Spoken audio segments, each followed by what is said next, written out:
우리 몸의 안내서라는 책에 보면 다음과 같이 쓰이는 대목 제가 조금 소개를 합니다. 심장은 우리 몸에서 가장 한 가지 일에 몰두하고 있습니다.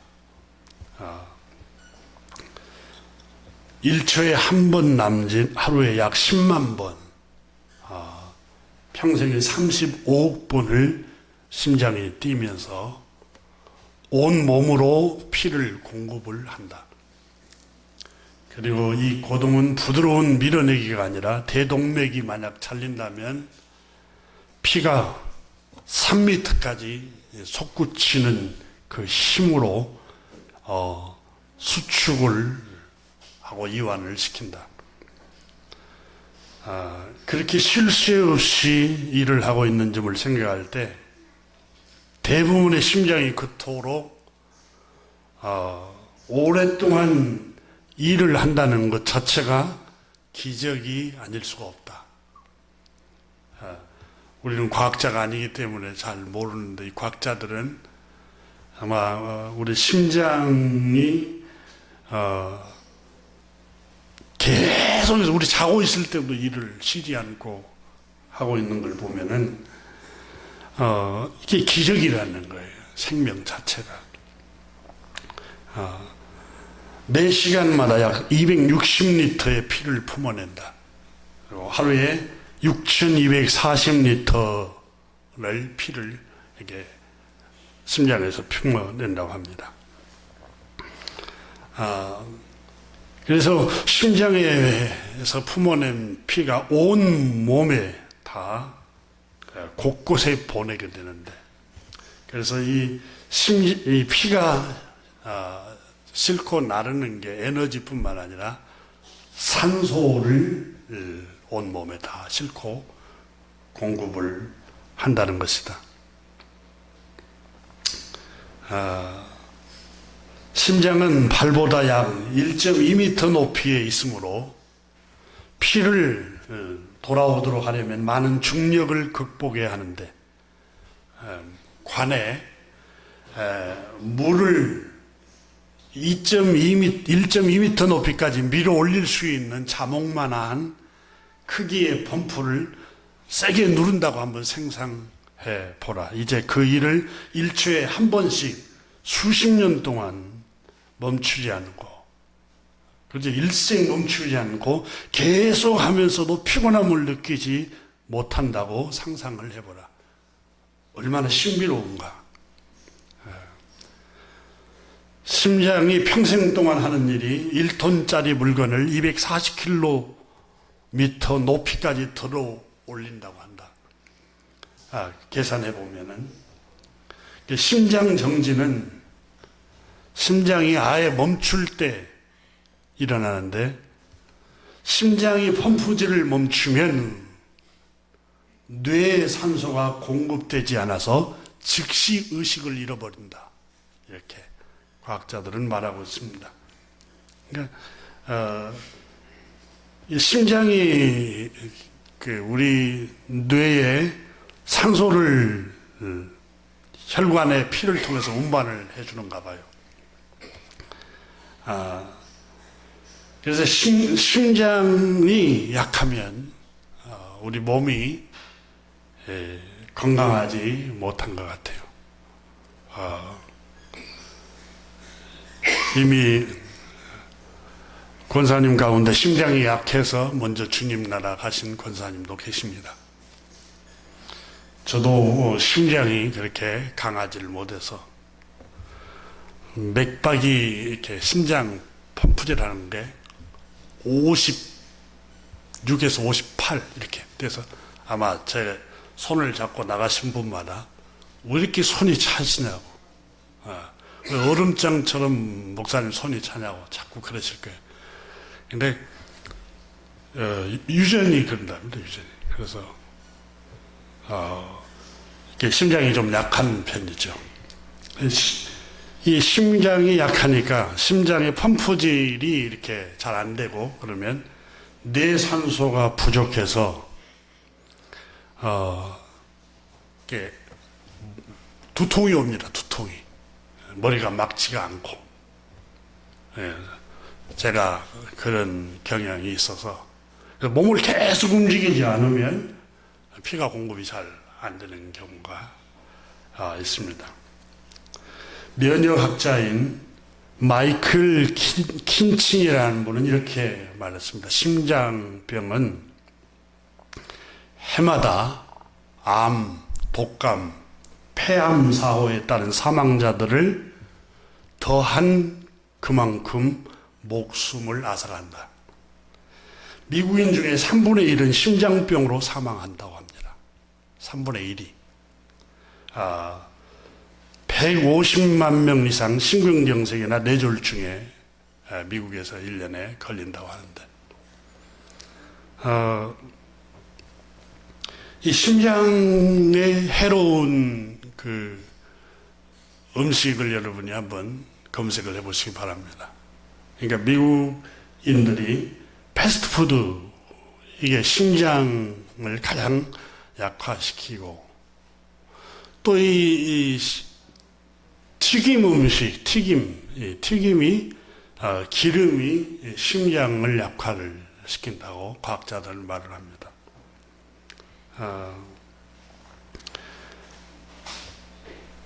우리 몸의 세포에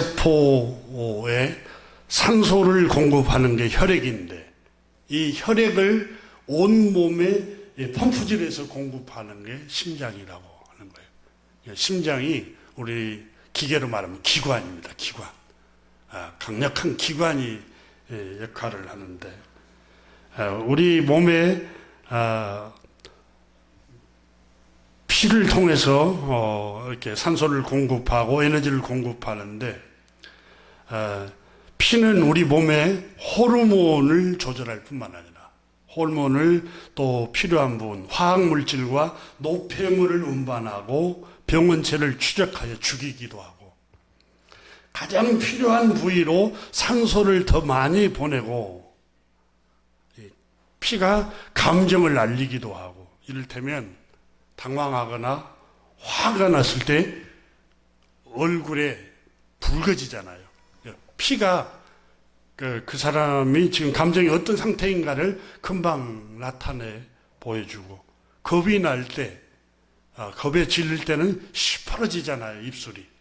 그게 이 피가 우리의 감정을 그것도 다 나타내 준다는 거예요. 우리 피 안에는 화학물질이 수천 가지가 들어있어서 요즘 과학자들이 피 검사만 해도 우리 몸에 무슨 질병이 있는가를 알아낼 수 있다고 하지 않습니까? 우리 몸에 보내는 피, 심장에서 보내는 피 중에 15%가 뇌로 다 공급이 된답니다. 그러니까 뇌에 산소를 운반하는 거예요. 그러니까 15%가 뇌로 다 공급한다고,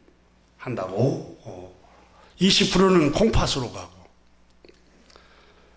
피가 온 몸을 도는데 약 50초가 걸린다고 하죠. 신기한 점은 피가 심장 자체를 위해서는 아무 일도 하지 않는다는 거예요. 다른 모든 세포와 몸을 위해서는 일을 하는데, 심장 자체를 위해서는, 심장은 따로 심장 동맥을 통해서 산소를 공급받는다고 합니다. 그러니까 우리 몸이 건강하려면 심장이 튼튼해야 된다는 거예요. 엔진 역할을 하는 게, 여러분 자동차도 엔진이 강하면 뿡 해갖고 쭉쭉 나가잖아요.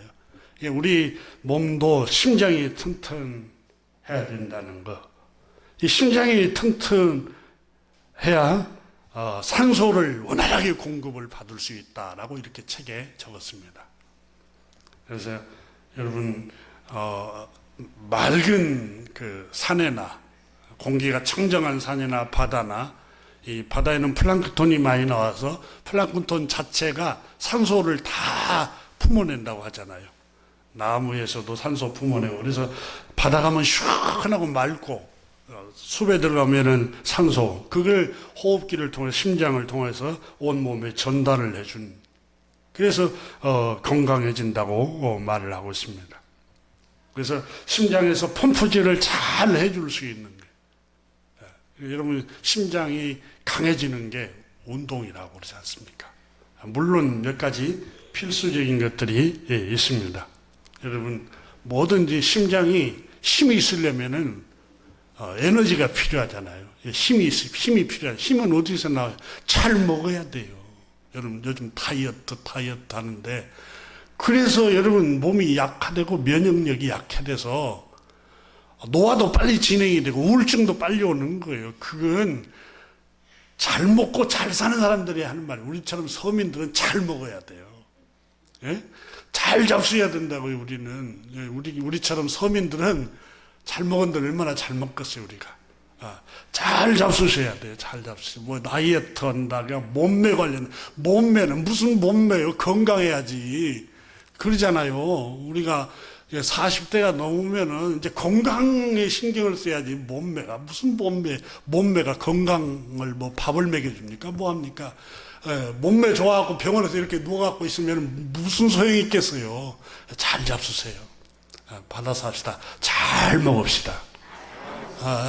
잘 잡수셔야 돼요. 뭐든지 잘 잡수셔야 돼요. 우리 몸에는 단백질만 필요하지 않아요. 방송에서 맨날 단백질 필요하고 탄수화물 필요 없다는데 여러분 탄수화물이 몸에 에너지를 내게 힘을 내게 해요. 힘을 옛날 어른들 말씀이 하나도 안 틀려요. 저희 아버님이 항상 밥심으로 산다. 나이 들면 밥심으로 산다 그러세요. 여러분 그게 밥이 여러분 그 에너지원이 뭐예요? 여러분 탄수화물이에요. 그러니까 잘 잡수세요. 흰밥, 밥 안 좋다고 방송에서 막 떠들어대도, 어른들이 잡수고 살았던 그대로 잡수고 사세요. 그게 다 검증된 거예요, 다. 그리고, 두 번째가 여러분, 심장병에 걸리지 않으려면,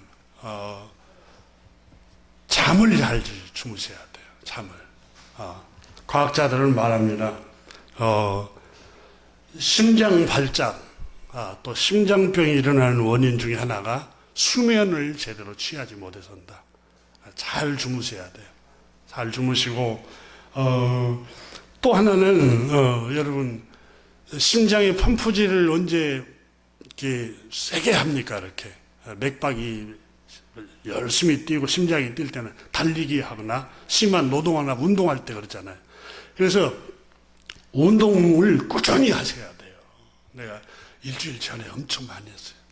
일주일 전에 그때만 건강하지. 매일 여러분 꾸준히 하세요, 운동을 꾸준히 심장이 뛰도록 여러분이 운동을 꾸준히 하셔야 됩니다. 가능하면은 할 수만 있으면 버스 타지 말고 걸어 다니고 차를 타지 말고 걸어 다니고 너무 힘에 부칠 경우에만 이제 대중교통을 이용하고 제가 보니까 우리 옛날에 한번 들은 것 같아요. 우리 명장로님 출근할 때 늘 걸어 다니신다고. 그게 지혜로운 것 같아요. 지혜로. 걷는 것이 아주 정말 중요합니다. 우리 남상희 권사님이 장수하신 이유가 90세가 훨씬 넘으셨잖아요. 차를 안 타요, 항상 걸어 다니세요, 늘 시장을 갈 때도 걸어 다니고, 이제 집에 모셔다 된다 해도 절대 자기는 걸어 다녀야 된다는 거예요. 이게 지혜로운 겁니다. 물론 몸이 건강치 못할 때는 그렇게 하면 안 되죠. 차를 이용을 해야죠. 피가 원활하게 순환이 되도록 심장이 펌프질을 아무리 잘해도 여러분 또 관이 막혀 있으면 펌프질을 해서 피를 보내려고 하는데 관이 막혀 갖고 있어요. 관이 좁아져 가지고 있어요. 피가 잘 통과를 못해요. 조금씩밖에 공급이 안 돼요. 그 기름이 많이 껴가지고 그 혈관이. 그래서 혈관이 건강하도록 또 해야 되는데 그것도 여러분 음식하고 운동에 의해서 혈관도 좌우된다고 하지 않습니까? 어쨌든 사람 몸이 건강하려면은 제일 중요한 게 순환이 잘 돼야 됩니다. 이렇게 피가 순환이 잘 돼야 돼요. 여러분 피가 뇌에 공급이 되지 않잖아요. 뇌 한쪽이 공급이 그러면 산소가 공급이 안 되는 거예요. 산소가. 그래서 마비가 금방 한쪽 마비가 오는 거예요. 우리 몸이 산소가 공급이 안 되면 의식을 잃든지 한쪽이 마비돼 버려요. 그러니까 우리 몸에 산소를 다 세포가 필요한데 산소가 공급이 안 되면 공급은 하는데 공급하려고 하는데 그 혈관 때문에 못 가는 거예요. 너무 그 혈관 안에 기름이 많이 껴가지고. 그래서 여러분 맛있다고 또 무조건 기름기 있는 음식만 너무 좋아하시면 또 마비 증세, 중풍이 오는 경우도 있잖아요. 그러니까 조심할 것을 가르칩니다. 여러분 하여튼 건강하려면 우리 몸이 순환이 잘 돼야 돼. 순환이. 가정도 마찬가지입니다. 가정도 원활하게 여러분 소통이 잘 돼야 됩니다. 소통이. 무슨 말이냐면 부부간에도 대화의 소통이 순환이 잘 돼야 돼요. 대화가 없으면 부부간에도 불화가 생깁니다. 불화가. 그러니까 순환을 안 시키고 당신이 뭘 하라. 나가 알아서 하면 되지. 이러면은 여러분 남편이 됐든 아내가 됐든 한쪽은 꿍 하고 마음에 그 상처를 품고 있습니다. 그리고 마음에 아픔이 생깁니다. 아픔이. 그러니까 그걸 부부간에도 순환이 잘 돼. 소통이 잘해야 돼요. 소통을. 마음에 있는 것을 다 얘기를 해야 돼요. 여러분 내가 요번에 좀 잠을 못 자서 피곤한 것 같아. 또 좀 어지러질한 것 같아. 아니면 내가 이런 컨디션인 것 같아. 이 얘기를 해야지. 얘기를 안 하니까 남편이 오해를 하고 아내가 오해를 하는 거예요. 그러잖아요. 그럼 당신이 무슨 피곤한 일을 해서 그렇게 몸이 그러냐고. 예차해서 이런 일이 있었다고. 얘기를 하면은 납득이 가잖아요. 납득이. 그러니까 자초지종을 얘기를 해야 돼요. 우리 선조들이 이야기한 것처럼 처음부터 끝까지 그럴 수밖에 없는 그 이면적인 얘기까지 부부는 다 얘기를 해야 돼요. 얘기를. 꼭 말해야 알겠어. 말하란도 알아야 차려야지. 말을 안 하는데 어떻게 알아요? 절대로 몰라요. 부부라도. 말을 해야 알아요. 말을 해라. 그렇게 눈치가 없냐고. 눈치 없어요. 저 같은 경우도 눈치가 없습니다. 말을 해야 돼요. 말로 이런 고민이 있다고, 이런 아픔이 있다고, 이런 또 기쁜 일이 있다고. 말을 해야 돼요. 말을. 그래야 오해를 안 하죠. 바울 선생님이 오늘 본문에 솔직하게 이 로마에 있는 교회 성도들에게 자기 속마음을 얘기를 하는 거예요. 오늘 본문에. 오해가지 않도록 속마음의 얘기를 바울 선생이 하고 있습니다.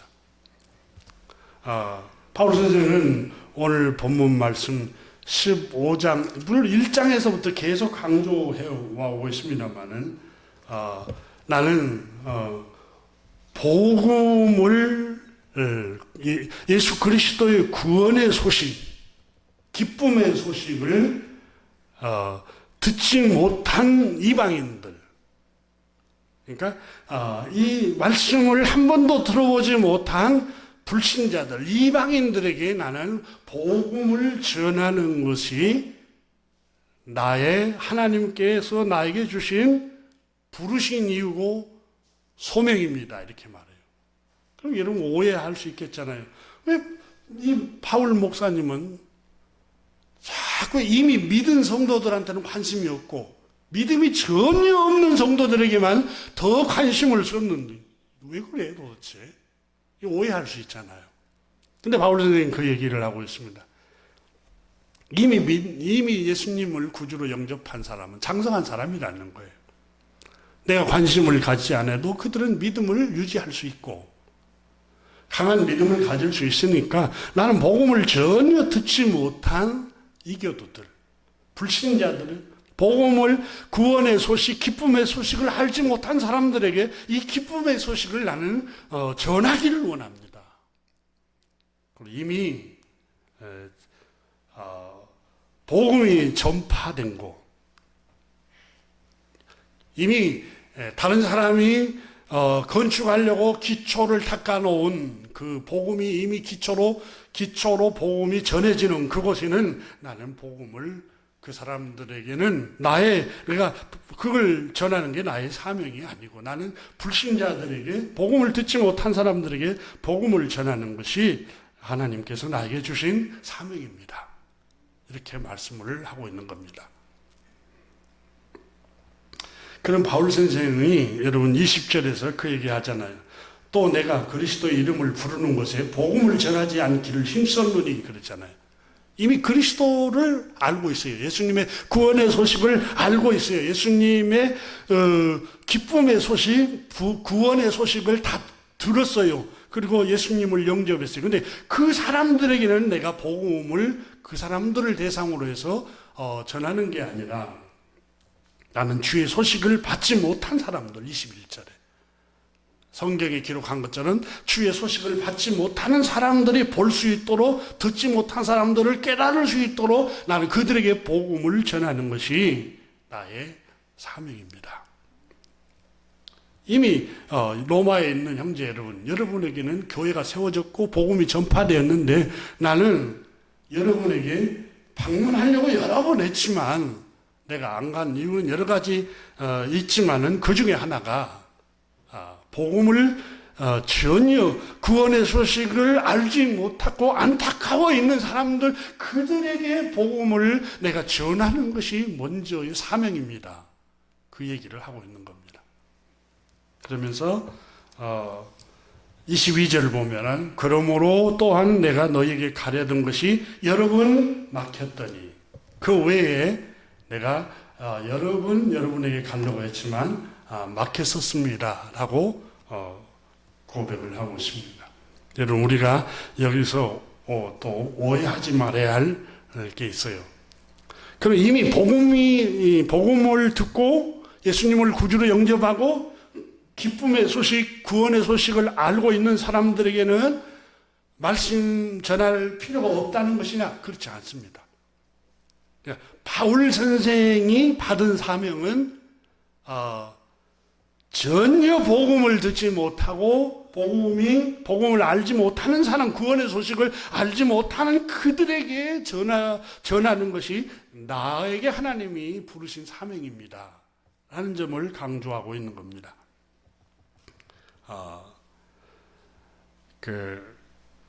고린도전서 1장에 보면은 바울 선생이 고린도 교회에 편지하면서, 고린도 교회가 굉장히 여러 파로 나눠지잖아요. 여러 파로 나눠집니다. A 파, B 파, C 파 이렇게 나눠져요. 왜냐하면 그 교회가 네 파로 나눠졌어요. 교회 안에가. 바울 목사, 바울 목회자인 사도 바울파, 그 다음에 아볼로 이렇게 목회자파, 그 다음에 또 게바, 베드로파, 그 다음에 예수 그리스도파, 이렇게 나눠져 있었습니다.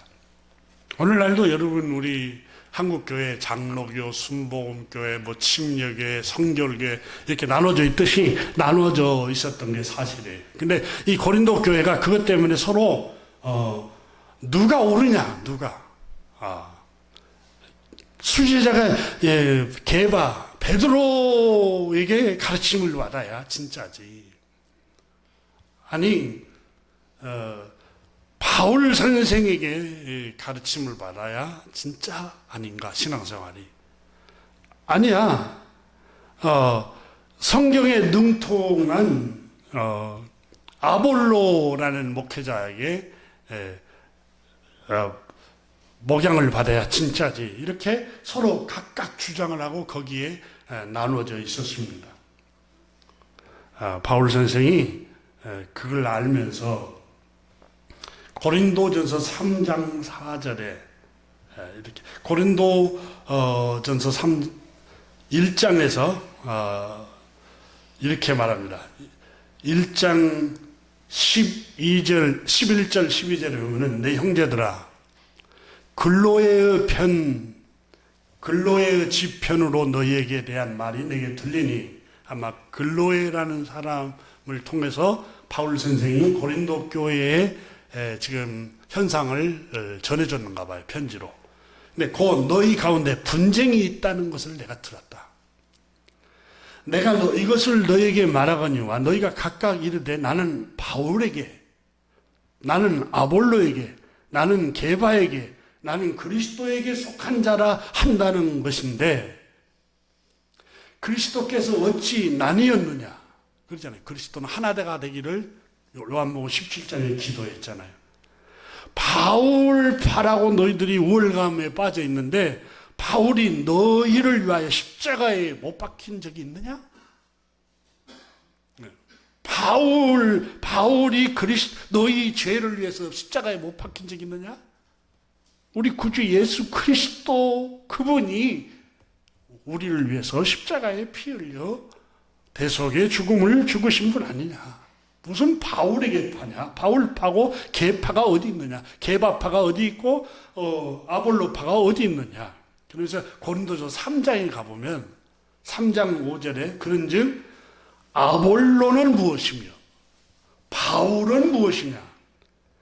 그들은 주께서 각각 주신 대로 부르신 대로 너희로 하여금 믿게 한 사역자들이니라. 사역자란 말은 믿게 한 심부름꾼에 불과한 자들이니라.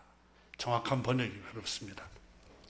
나는 바울이 말합니다. 나는 심었고 그랬어요. 씨앗을 참 복음의 씨앗을 뿌렸다는 거예요. 불신자들에게. 그러니까 고린도 교회, 고린도 지역에서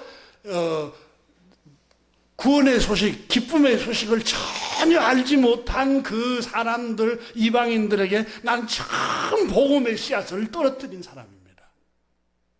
그러면 아볼로는 그 씨앗이 움틀 때 자라도록 물을 준 목회자입니다. 이렇게 말합니다. 예, 아볼로는 물을 주었고, 그러니까 자기는 복음의 씨앗을 뿌렸고, 아볼로라는 목회자는 물을 이렇게 주었고, 그 다음에 오직 자라게 하시는 분은 하나님이시다. 그런즉 심는 이나 물 주는 이는 아무것도 아니로되.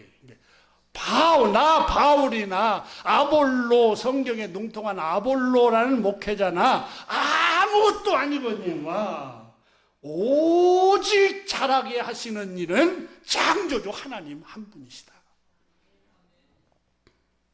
우리는 아볼로나 바울, 게바, 우리는 하나님의 동역자요, 너희는 하나님의 밭이요 하나님의 집이니라, 이렇게 표현을 했습니다. 그러면서 다음 절에 내게 주신 하나님의 은혜를 따라 내가 지혜로운 건축자와 같이 터를 닦아두매. 제일 기초 복음의 씨앗을 뿌린 터를 바울이 닦았다는 거예요. 다른 이가 그 위에 세우나 그러나 각각 어떻게 그 위에 세울까 조심할지니라.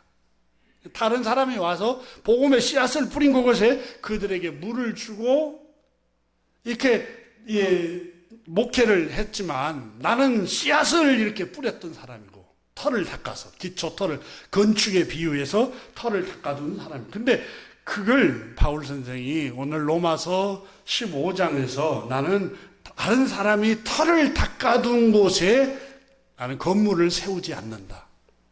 그러니까 자기는 다른 사람이 복음의 씨앗을 뿌리는 그 뿌려진 그곳에 그것에서 목회하지 않고 전혀 복음을 듣지 못하고 알지 못한 사람들에게 나는 복음을 전하는 게 하나님 나를 부르신 목회자로 부르신 사명입니다.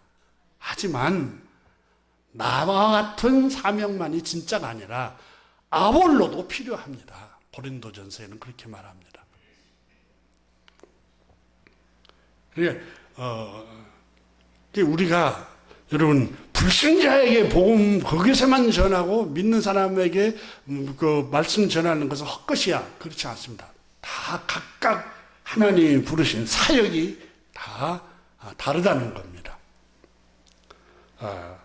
중요한 것은 여러분 나누지 않고 그리스도 안에서 하나가 되라고 바울 선생이 말씀을 하고 있습니다. 그래서 바울 선생은 오늘 본문 말씀에 로마서 15장에 아마 서로 복음의 씨앗을 뿌리고 털을 닦아놔서 거기다가 교회를 세우려고 경쟁을 했던 것 같아요. 로마에도.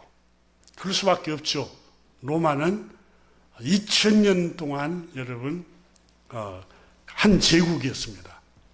그러니까 인류 역사상 그렇게 긴 제국을 세계를 다 제패하고 긴 제국을 가지고 있었던 게 로마인데 모든 길은 로마로 통한다 할 정도로 여러분 지금 로마 이탈리아에 가면 건축물 같은 경우를 이렇게 그림을 통해서 보거나 이런 방송을 통해서 보면은 현대 건축물이 감당할 수 없을 만큼 정교하고 그 이집트의 피라미드도 마찬가지지만 여러분 그게 그때 당시로 문명이 엄청 발달했으니까 수도가 로마예요 그때. 그러니까 로마의 교회를 세우려고 얼마나 경쟁을 했겠어요 당시에도.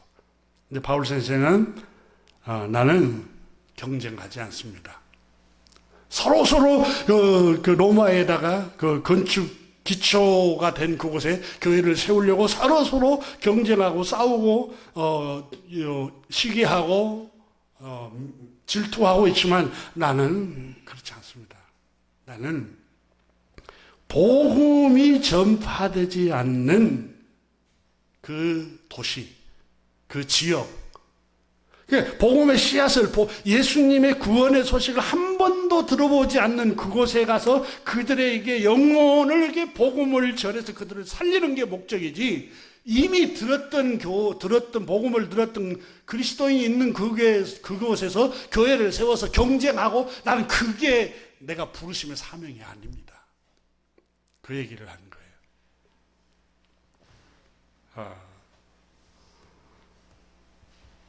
바울 선생은 오늘 본문에서 그 점을 계속 강조하고 있습니다. 그래서 23절을 한번 보시면 이제는 이 지방에 일할 곳이 없고 그 말은 복음의 씨앗이 다 뿌려졌다는 거예요. 여러 해 전부터서 언제든지 서바나로 갈 때에 너에게 가기를 바라고 있으니 그러니까 서바나에 나는 이곳에서는 일할 곳이 없으니까 이제 서바나로 갈 생각입니다. 서바나는 이방인 지금 스페인을 말합니다. 스페인 국가.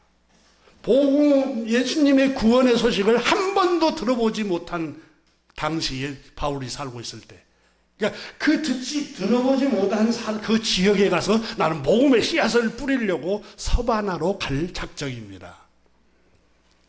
그렇게 바울 선생이 말씀을 하고 있습니다. 여러분 그 경쟁이나 그 비교를 하면은 사람이 불행해집니다. 목회도 마찬가지. 목회도 하나님이 나를 부르신 목적을 명확하게 정체성이 있어야 그 철학대로 목회를 해가는 거지. 그렇지 않으면 불행해져요, 목회도. 바울 선생은 분명한 목회 철학이 있었어요. 나는 불신자에게 복음의 씨앗을 뿌린다. 아볼로는 이미 믿기 시작한 사람들을 물을 줘서 말씀으로 잘 양육하는 게 그분이 부르심이라고 생각을 했어요. 그리고 그 일을 했어요. 베드로는 한 번 설교하면 3,000명이 회개할 정도로 카리스마적인 그 목회를 했어요. 근데 바울, 너는 왜 베드로처럼 안 해? 바울이 그랬잖아요. 베드로는 말에 능했던 사람인 것 같아요. 바울 선생님 그러잖아요. 나는 말에는 조라나 말은 잘할 줄 못하나 지식에는 그렇지 않다. 내 글을 읽어봐라. 근데 베드로는 지식은 모자랐습니다. 그러니까 각각 부르심이 달라요. 예, 우리 교회도 저 교회처럼 해야 되는데, 우리 교회도 저 베드로처럼 한 번만 어떻게 해야 되는데, 아니 또 우리 교회도 저 바울처럼 해야 되는데, 아볼로처럼 해야 되는데 무식한 거예요. 성경을 전혀 알지 못하는 거예요. 하나님이 부르신 사명이 있어요. 그 부르심의 목적대로 쓰임을 받고 사역을 해가는 겁니다. 바울 선생이 왜 여러분 말에는 능력이 없어요. 한 번 설교해서 사람들이 이렇게 수천 명이 회개하고 수백 명이 회개하고 몇천 명이 교회가 되고 그런 적이 없어요. 바울 선생은 아주 자그마한 교회를 여러 교회를 세웠어요. 베드로는 한 번의 설교에서 예루살렘 교회를 크게 부흥을 시켰죠. 근데 그 다음에 베드로가 교회를 세웠다는 말은 없어요. 다 부르심이 각각 틀립니다. 그러니까 바울 선생은 자기 부르심에 관해서 얘기를 한 거예요. 로마의 교우들 섭섭하게 생각하지 마세요. 여러분에게는 복음이 씨앗이 뿌려져 있잖아요. 나는 이방인들에게 복음, 구원의 소식을 한 번도 들어보지 못한 그 영혼들에게 나는 복음을 전하는 것이 하나님이 나를 부르신 목적이에요. 그들에게 복음을 나는 전하려고 하기 때문에 여러분에게 미처 방문을 못 간 적이 있을 수 있어요. 그걸 섭섭하게 생각하면 안 됩니다. 하고 소통을 하고 있는 겁니다. 그래서 오늘 본문 말씀에 바울 선생은 그 점을 얘기하면서 자신은 이미 로마의 건축의 기초가 뿌려진 다른 사도들, 베드로, 여러분 다른 사도들도 많았잖아요. 야고보, 도마, 마태, 마가, 복음 전하러 수많은 예루살렘 사도행전을 읽어보면은 스데반 집사님 또 여러 집사님 바나바 할 것 없이 복음 전하러 수없이 나갔잖아요. 그분들이. 그런데 거기에서 그들이 로마 도시에서 복음을 전하면서 자기는 경쟁하지 않습니다. 정말 확신이 있고 믿음이 있으면 비교하지 않아요. 한번 보세요. 고린도후서 6장에 보면 바울 선생이 이렇게 말하는 것을 볼 수 있습니다.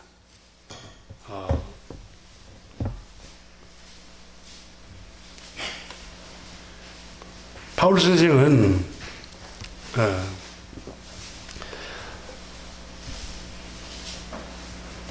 6장 4절에 보면 오직 모든 일에 하나님의 일꾼으로 자천하여, 그러니까 나 스스로 나는 하나님의 일꾼이라고 자원해서 나기는 이 사역을 한다는 거예요. 바울 선생은 다른 목적이 없었어요.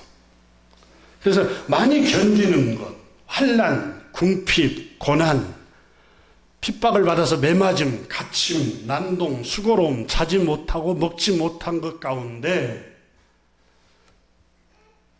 깨끗함과 지식과 오래 참음과 자비함과 성령의 감화와 거짓 없는 사랑과 진리의 말씀과 하나님의 능력으로 의의 무기를 좌우에 가지고, 하나님 의의 무기라는 말은 여러분 그리스도의 피로 이렇게 무기를 가지고 영광과 욕됨으로 그러했으며, 그래서 우리는 고린도후서 6장 8절에 속이는 자 같으나, 속이는 사람 같은데 참되고 무명한 사람 같아요. 근데 유명한 자예요. 그러니까 게바처럼 베드로처럼 한 번 설교해서 수천 명을 회개할 수 있는 그런 유명한 사람이 아니고 아주 무명한 사람, 12사도 안 해도 들어가도 안 해요. 누구도 그때 당시에 바울 사도를 알아주는 사람이 없어요. 근데 무명한 사람 같은데 자기는 긍지가 있는 사람이다. 유명한 사람이라고 자기는. 하나님이 나를 인정해주고 분명히 다메섹으로 올라갈 때 사울아 사울아 어찌하여 네가 나를 핍박하느냐, 분명히 하나님의 음성을 듣고 나는 사도가 된 유명한 사람이라는 스스로 확신을 갖고 있었던 거예요. 그리고 보세요. 죽은 자 같으나. 진짜 비천하고 유명하지도 않고 맨날 매맞고 굶주리고 차지 못하고 사람한테 환영 못 받고 또 고린도서를 읽어보면은 거짓 사도라고 거짓 목회자라고 자꾸 소문내니까 교우들까지 오해를 하잖아요. 그런데 그렇게 거짓된 자 같으나 바울 사도는 나는 참되고 양심이 부끄럽지 않고 나는 하나님과 사람 앞에 부끄럽지 않는 삶을 살려고 양심적으로 했다. 그러니까 저 사람은 거짓된 사람이 더 유명해지고 겉모술수 쓰고 말로 아름답게 표현한 사람이 더 사람들한테 교우들한테 환영받고 더 유명해지고 더 카리스마가 있다고 박수받고 근데 자기는 너무 거짓된 사람처럼 보이지만 나는 기죽지 않습니다. 나는 낙담하지 않습니다. 나는 비관한 생각을 하지 않습니다. 비관적인 생각을 하지 않습니다. 나는 초라한 생각을 하지 않습니다. 다른 사람이 아무리 거짓되고 무명한 사람이고 보잘것없는 사람이고 키가 적다고 하고 말도 잘 못한 사람이고 사도가 아니라고 한다 할지라도 나는 담대합니다. 오히려 나는 유명한 자입니다. 그리고 뭐라고 그랬어요? 맨날 징계받은 자 같고 죽은 자 같지만은 그렇지 않고 근심한 자 같으나 항상 나는 하나님이 나에게 주시는 마음의 기쁨이 있습니다. 초라하고 가진 것도 없고 사람들한테 인정도 못 받고 사람들이 조롱하고 궁핍하게 살고 차림새도 초라하고 형편도 초라하게 보이는데 나는 다른 사람이 알지 못하는 항상 내 마음의 기쁨을 하나님이 주시는 그 내적인 기쁨을 가지고 나는 살아가고 있습니다. 그래서 나는 비교하지 않습니다. 나는 경쟁하지 않습니다. 복음을 전하는데 경쟁하지 않습니다. 다른 사람하고 경쟁하고 비교하고 남들이 세워놓은 기초 위에 웅장하게 세우려고 그렇게 하지 않습니다. 나는 가난한 자 같으나 많은 사람을 영적으로 부유하게 만드는 사람입니다. 아무것도 없는 자 같으나 모든 것을 가진 사로다. 여기서 모든 것을 가진 자는 부족함이 없다는 거예요. 그 시편 23편에 여호와는 나의 목자이시니 내가 부족함이 없으리로다. 하나님 나를 목자로 하나님을 목자로 삼으니까 내가 부족함을 못 느끼는 거예요. 만족하는 거예요. 그러니까 나는 비교하지 않아요. 왜? 내 안에 하나님이 나에게 주시는 기쁨이 있고 내적인 충만함이 있고 하나님이 나에게 고유의 부르심이 있기 때문에 다른 사람이 조롱을 하든 비웃든 그 업신여기든 수근거리든 그게 무슨 상관입니까? 양심과 하나님 앞에 나는 부끄럽지 않습니다. 남을 속이고 거짓되지 않습니다. 내적인 기쁨을 가지고 나는 살아갑니다. 그래서 복음을 전하면서도 남의 터 위에 나는 세워서 나를 위대하게 보이거나 사람들에게 유명세를 나타내려고 그렇게 경쟁하지 않습니다. 그걸 로마서 15장에서 계속해서 강조하고 있습니다. 사랑하는 교우 여러분, 목회만이 아닙니다. 우리 인생을 살아가면서 우리는 여러분 경쟁하지 말아야 합니다. 비교하면 불행해집니다. 비교하면 불행해져요. 제가 어린 시절에 그 대나무 밭에서 집을 짓고 저희 부모님이 살았습니다. 가난해서. 대나무 밭에 저희 대나무 속에 집 속에 진짜 동화 같았어요. 아주 초라한 집이었지만 근데 그 대나무 숲 속에는 녹차가 심겨져 있었어요. 녹차가. 그래서 옛날에 저희 아버님이 그러시더라고요.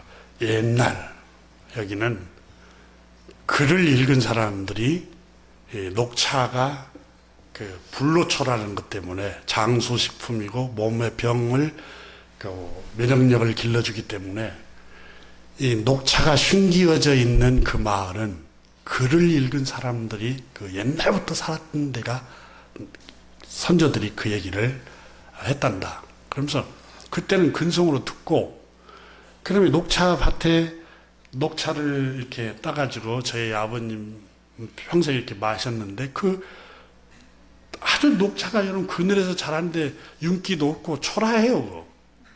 예쁘도 않고. 근데 지금 어른이 돼서 성장해서 저희 아버님 살아계실 때 한 번씩 가서 그 대밭을 간 적을 대비로 아버님이 대일을 하기 때문에 대밭을 가면 녹차가 이렇게 있는데 녹차에 진짜 꽃이 피어요. 꽃이 너무너무 청아하고 맑고 깨끗하고 확 드러나지가 않아요. 나는 장미가 예쁘게 화려한 것만 예쁜 줄 알았어요. 어린 시절에는. 네. 그 화려한 것만 우리나라 여러분 그 꽃이 많잖아요. 그런데 야 그늘에서 피는 야생화 같은 그 녹차꽃이 하얗게 가냘프게 펴요. 와 이렇게 예쁘고 마음에 정결한 마음을 품어야 되겠다. 그런 마음을 줄 정도로 그렇게 이렇게 작지만 아름답더라고요. 근데 그 녹차가 와 나도 벚꽃이 됐으면 좋았을 텐데 여의도에 지나가는 길가에 그러면 환영을 받고 사람들한테 막 환호를 받을 텐데 그럼 그 녹차가 여러분 불행해지겠죠. 그렇지 않겠습니까? 나는 잘 가끔씩 이해가 안 가네요. 우리나라의 그 문화 가운데 하나가 아니 길가에 그냥 벚꽃만 쫙 다양하게 심어놓으면 얼마나 좋겠어요. 다양하게 벚꽃만 그냥 길가에만 벚꽃 떨어져 보면 이제 허전하잖아요. 이게 모든 꽃이 얼마나 아름답습니까? 가을에 피는 코스모스 여러분 얼마나 아름답습니까? 간들간들 하면서 그리고 또 가을에 집 앞에 피는 봉숭아 길 가다가 봉숭아를 따가지고 봉숭아 물들인다고 제 아내가 해서 같이 따갖고 도와줬는데 정말 봉숭아도 예쁘고 또 채송화는 얼마나 예뻐요. 벚꽃으로 태어나야 된대. 내가 하필이면 그 채송화 집 앞에 있는 채송화로 태어나갖고 내가 얼마나 불행해지겠어요. 여러분 각각 고유의 성질이 있어요. 고유의 아름다움이 있고 그렇잖아요. 이 봉숭아를 집 앞에 많이 심어놓은 게 봉숭아를 많이 심어놓으면 시골에 뱀이 이렇게 싫어한다고 그러잖아요. 선조들이 그래서 심었다고 그러잖아요. 다 고유의 자기의 사명이 있어요. 사명이. 이게 우리 인생도 마찬가지예요. 여러분. 다 유명세, 명품. 이게 뭐냐면 이게 자본가들의 속임수입니다. 그쪽으로 몰려야 그 물건을 다 팔아 자기가 돈 버니까 유명세를 만들어서 고리 사람을 싹 쏠리게 하는 거예요. 그들은 그러든 말든 그게 명품이든 말든 나는 나의 고유의 옷을 입고 내게 맞는 분수에 맞는 생활을 하면 되지. 생각해 보세요. 강남 아파트 띄우니까 다 영끌해서 그쪽에 가고 또 제주도 부동산 띄우니까 그쪽으로 다 가고 그러다가 다 빚쟁이 되고 그 자본가들 돈 많은 사람들의 노림수예요. 그게 그 속임수예요. 여러분 화장품도 유명한 화장품 원료는 다 비슷비슷해요. 거기에 몰려서 거기에 쓴다네 나도 그 제품 써 하면 그 소리 듣고 싶어서 비싼 거 사고. 여러분 다 고유의 각각 특성이 있고 좋은 점이 있어요. 비교하면 끝없이 불행해집니다. 동물의 세계에도 여러분 긴 코끼리, 뚱뚱한 코끼리도 있는 반면에 악어도 있고, 또 가젤, 날렵하게 떼자는 가젤도 있고, 사자도 있고, 다양하잖아요. 다양해요. 그러잖아요. 예. 근데, 만약에 코끼리가, 나는 왜 이렇게 초식동물로 풀만, 사자처럼 좀 고기를 잡아먹어야 될 텐데, 그럼 그때부터 불행해지잖아요. 옛날 우리 속담에 그러잖아요. 송충이는 솔잎을 먹어야 한다고. 분수에 맞게 살아가라는 거예요. 비교하고 경쟁하면 끝이 없습니다. 승진하든 말든, 명품을 입고 다니든 말든, 예? 자랑을 하든 말든, 자동차 자랑을 하든, 뭐 여행을 어디 갔다 왔더니 그거 하든 말든 무슨 상관이에요. 나는 나대로 정체성을 가지고 살아가야 돼요. 그래서 신앙심이 왜 중요하느냐. 제가 한번 소개했죠. 심리학적으로. 자존심.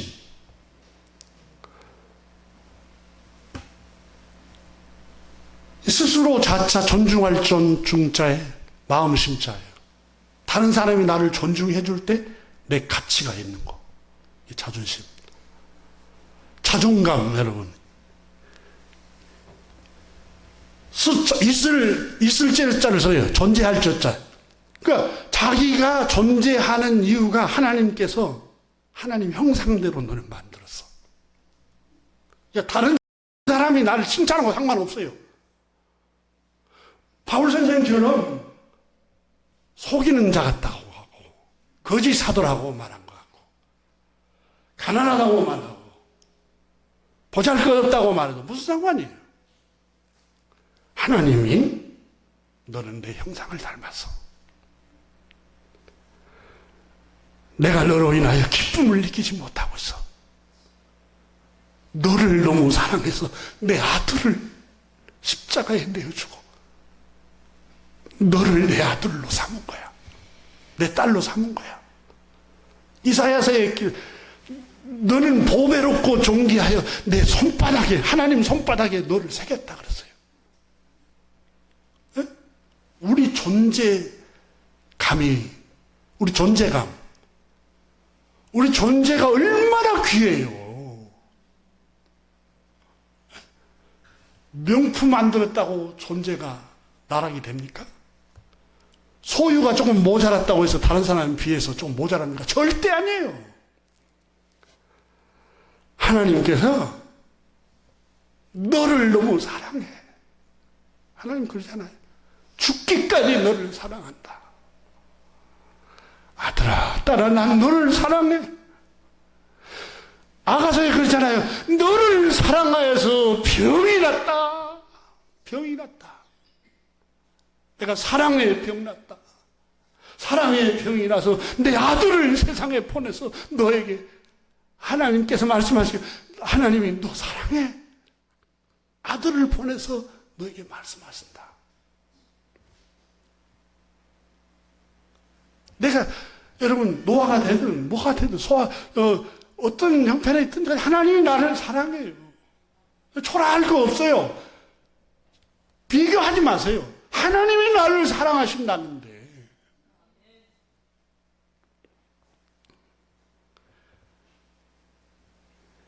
성경은 여러분 의롭게 성장하고 다른 사람한테 폼재고 위압감을 주면서 자기를 드러내고 높은 척을 하는 거예요. 이게 성경은 뭐라 하냐면 악한 자라고 말하고 있어요. 그거 할 거 없어요. 바울 선생님은 오늘 본문에 나는 복음을 경쟁하지 않습니다. 그렇게 말씀하고 있어요. 교회 여러분, 경쟁하지 마세요. 비교하지 마세요. 상관없어요. 오직에선 찬송가에도 그러잖아요. 초막이나 궁궐이나 내 주위에서 모신 것이 그 어디나 하나님 나라. 명품 아파트에 산다. 어디 수준 높은 아파트에 산다. 그러면 마음도 수준 높게 평안하니? 아니에요. 겉모습만 그렇게 보일 뿐이에요. 공허함 속에 살아가는 거예요. 창세기 1장에 나오잖아요. 하나님의 말씀이 없고 창조주 하나님이 없는 심령은 공허하다고 그랬어요. 공허하다고. 아무리 물질이 풍요해도 공허해요. 여러분, 요한복음 4장에 나오는 사마리아 여인이 얼마나 예뻤어요. 남편 6을 정도로 유혹할 정도로 자기 외모로 남자를 다 휘어잡았잖아요. 근데 늘 마음이 공허함 속에서 살잖아요. 목마름 속에 살잖아요. 화려한데도. 오늘 본문의 바울 선생은 이렇게 말합니다. 로마에 있는 성도 여러분, 이제 내가 여기서 복음을 마쳐서 로마 여러분에게 잠깐 방문하고 싶습니다. 그래요. 또 왜 방문하느냐? 방문하는 이유가 있습니다. 첫째는 영적으로 여러분에게 풍성한 은혜를 나눠주고 기쁨을 서로 나누기 위해서. 둘째는 여러분이 헌금으로 나를 좀 후원해 주십시오. 그렇게 말씀합니다. 왜냐하면 제가 복음을 한 번도 듣지 못한 서바나, 스페인으로 가기 위해서는 재정적인 물질이 필요합니다. 그 얘기를 한 거예요. 그렇잖아요. 복음을 전하는데 무슨 돈으로 배를 타고 멀리 여러분 저 유다 땅에서 지중해를 건너서 배를 타서 저 유럽까지 가려면 그때 당시도 돈이 얼마나 많이 들었겠어요. 로마를 몇 번씩 왔다 갔다 하고 터키 쪽으로 가고 또 이탈리아 가고 여러 교회를 개척하면서 그래서 자기가 돈이 모자라니까 건축 일을 했잖아요. 장막 장사를 한 거예요. 그래서 바울 선생이 이렇게 말합니다. 여러분이 내가 가기 전에 헌금을 모아둔 거, 또 헌금을 했던 거 고맙게 생각합니다. 그래서 여러분 헌금은 강요해서 하면 안 됩니다. 또 강요하면은 그건 거짓 목회자입니다. 자발적으로 감사하는 마음으로 신앙 고백으로 하는 거예요. 신앙 고백으로. 그 신앙 척도를 나타낸 거잖아요. 신앙 고백으로 헌금을 하는 거지. 그래서 그 바울 선생이 여러분이 모아놓은 그 헌금, 제가 예루살렘의 가난한 형제들을 그거 가지고 가서 도와드리겠습니다. 이렇게 말을 합니다. 이게 고린도전서 15장에 나오는 부분인데 한번 보세요. 26절에 25절에 그러나 이제 내가 성도들을 섬기는 일로 예루살렘에 가노니. 예루살렘은 복음이 이미 전파됐는데 뭐하러 예루살렘을 성도들을 섬기러 간다고 하시지? 그 말이 26절에 이는 마게도냐와 아가야 사람들, 마게도냐와 아가야 교회에서 예루살렘 성도들 중에 가난한 자를 위하여 기쁘게 얼마나 연보를 하였습니다. 그 기쁘게 구제헌금을 예루살렘에 있는 가난한 주님의 형제 자매들, 궁핍하고 먹을 것이 없고 생계가 곤란하고 그런 형제들을 위해서 마게도냐 교회와 아가야 교회에서 헌금해 준 걸 가지고 내가 전달해 주려고 예루살렘에 잠깐 들를까 합니다. 그 얘기를 한 거예요. 근데 여러분 헌금은 27절 보세요. 저희가 기뻐서 하였거니와 또한 저희는 그들에게 빚진 자니. 헌금은 즐거운 마음으로 하는 거예요. 억지로 하는 게 아니라. 그리고 또 하나는 저희에게 그들에게 빚진 자니 만일 이방인들이 그들의 영적인 것을 나눠 가졌으면, 그러니까 마게도냐 사람들, 아가야 이방인 사람들이 영적인 구원, 복음의 소식을 예루살렘의 성도들과 사도들이 와서 전해줬잖아요. 그러니까 영적으로 그들을 전해주었기 때문에 마게도냐와 아가야에 있는 조금 잘 살고 그 교회에서 헌금했던 사람들이 마땅히 육신적인 것, 육신적인 거 하면 물질적인 것, 돈으로, 재정적인 것으로 영적으로 우리에게 나누어준 사람들, 그 예루살렘 성도들을 우리가 섬기는 것은 마땅한 일입니다. 그렇게 말하고 있는 겁니다. 계속해서 다음 주에 함께 마지막 15장 부분을 나누도록 하겠습니다.